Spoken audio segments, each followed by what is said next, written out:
M Savvy Mike, and this is I Am Savvy Mike TV. And Stephen A. Smith is finally going scorch earth on LeBron James. Yes, he's had enough. He wants to make it clear that LeBron approaching him was a weak move.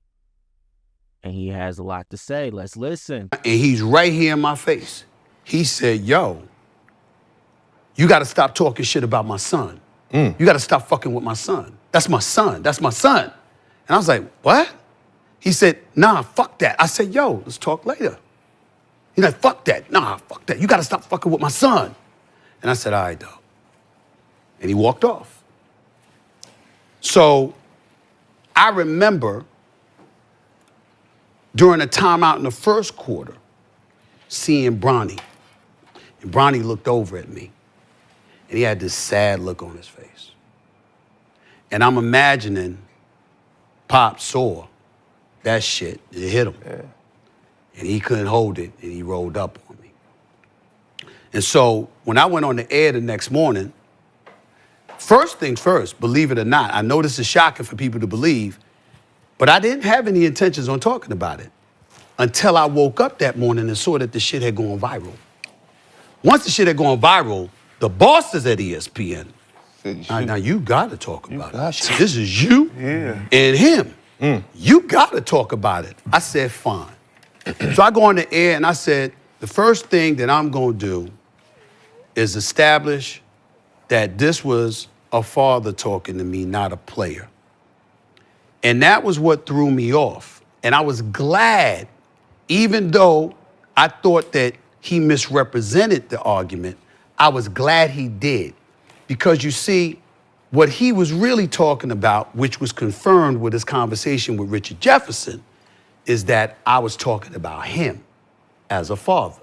And so what happens is that had he said that to me, then I wouldn't have been thrown off. I'd have came right back at him. Yes, I was. I was talking about you. You did this shit, which I'll get to in a second. But because he didn't do that, I said, fine, you let it go. Mind you, I just agreed to my contract. Courtside, that day was when it was announced.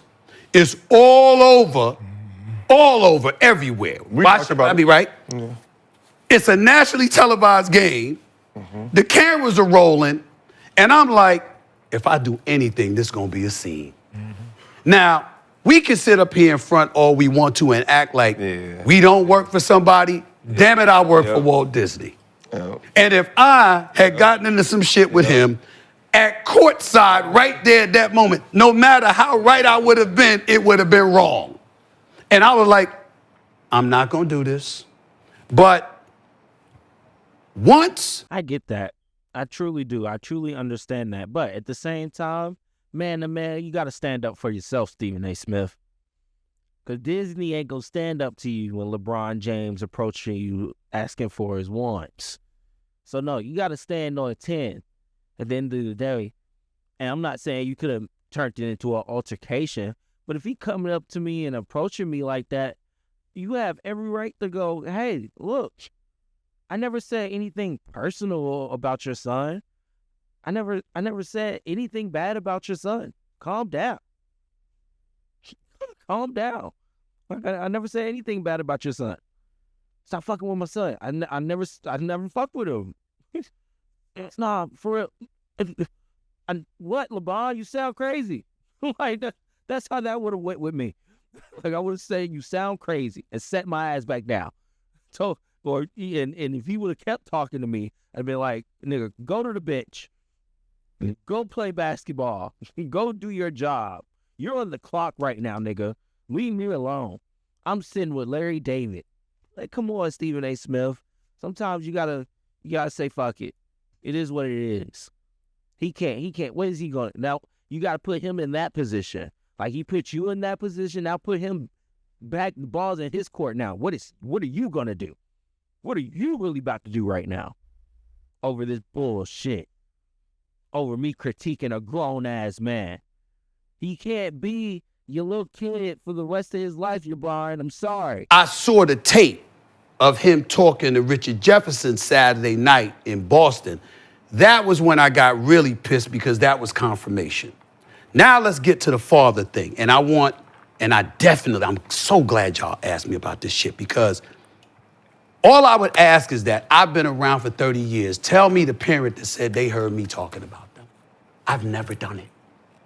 What happened was this man was the one that said, you want me, draft him. I'll come play anywhere he's at. It ain't even about the money.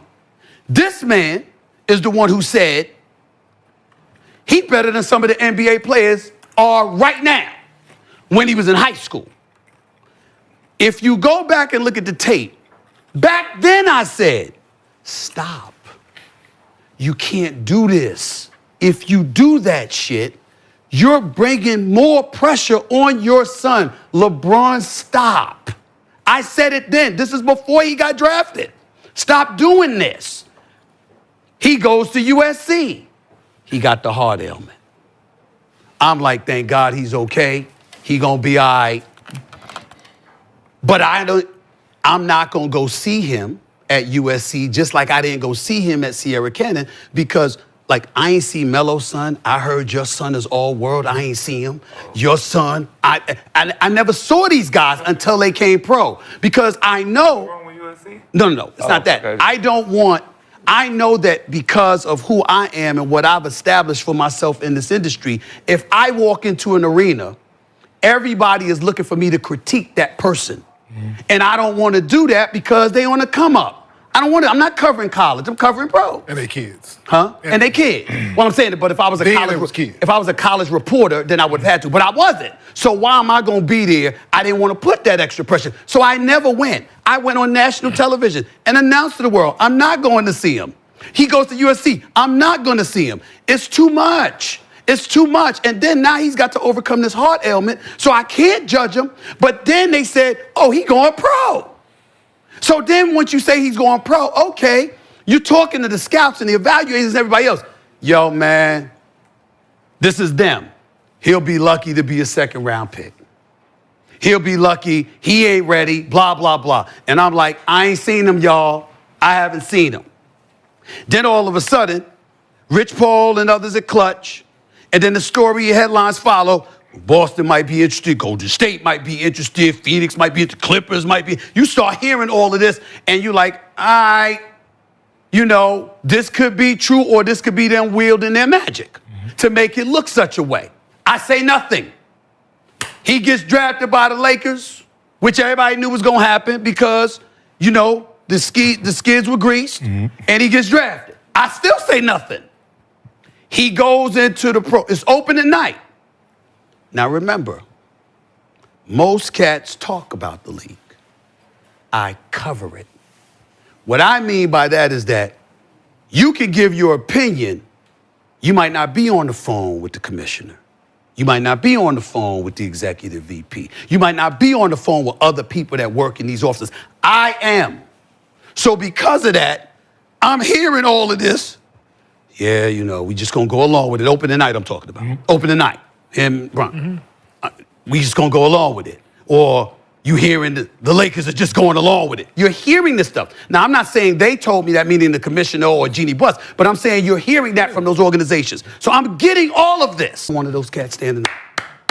Staples Center. Ken Griffey, Senior and Junior, who all-stars, Hall of Famer, and Ken Griffey Jr.'s guys, they got them there. And again, I've been covering it for 30 years, not NBA, sports. You understand? So how you think it's all looking to me? It's a little bit too choreographed. You still, but I'm still. I'm still like this. Congratulations.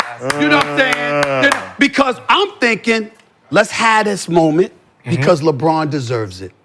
The brother, I got him number 2 all time behind Jordan, right? He's done so much for the league. He's generated so much money. I don't want to hear about Bronny and the $8 million. As far as I'm concerned, LeBron underpaid. This shit, that's $8 million he should have had in his pocket. It's no big deal to me. But the one thing I did say was, that one game right there is the moment. Now you got to go to the G League and earn your stripes. Instead, he's playing and playing and playing, and I'm getting stats, and he go against Philly. They put him in the first quarter, and Tyrese and them gave it to him. And then they plaster on SportsCenter 0.3 points, 0.3 rebounds, 0.4 assists, blah, blah, blah. And I said, damn. Why? Because I'm like, now I can't ignore it. Because how am I doing my job? If now you put me in a position where because they put the stats up, everyone is blowing it up. They're putting it on all their social media pages. And it's like, how do all of that's happening? But Stephen A. Smith got nothing to say. I can't get away with it no more. So I go on the air and I say the same thing I said over the summer. Yo, LeBron, if we see this, you're his dad and you're a basketball savant. You must see this. Don't do this. Because you're putting him under such a microscope. It's going to be too much for him to overcome. Give him a chance. So that's what I said. And because I prefaced it by saying, as a dad, the only reason I said as a dad is because you marketed yourself as his dad to help him get into the league. You didn't do that. Melo didn't do that, or hasn't yet, and I know he wouldn't. D-Wade, Tim Hardaway Sr., Rick Barry, the list goes. None of them did that. None of them.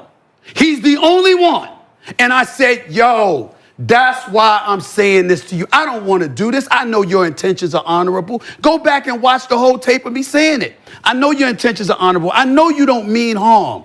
But there's some vultures out here, and they going to come for him. Yes, they will. Unfortunately, now he is a professional basketball player. He is in the G League, but he is a professional basketball player, LeBron. And with him being that, he has to get the criticism that any professional basketball player would get. It might be hard for you to understand, but that's just the truth, King James. And it's okay, LeBron. It's okay. You're still LeBron. You're still LeBron. And think about it. The only NBA son that became an all-time great was Stephen Curry. Every other NBA son, was trash. Look at Michael Jordan. So Michael Jordan's son didn't even play basketball. This nigga's running around with coke and white women. Like, come on. You should be proud that your son even wants to follow in these footsteps and do it however he's doing it and put his heart into it and his all into it. That's what we should be proud of, not what the critics are saying. Fuck the critics. You're LeBron James, and that's your kid. That's all that matters. I hope this is the end of this. I hope this is the end of this. I hope Stephen A. Smith got off what he needed to and said what he needed to say and cuss out who he needed to cuss out. He definitely violated LeBron. Let me know what y'all think in the comments below. I am Savvy Mike, and this is I Am Savvy Mike TV. Peace.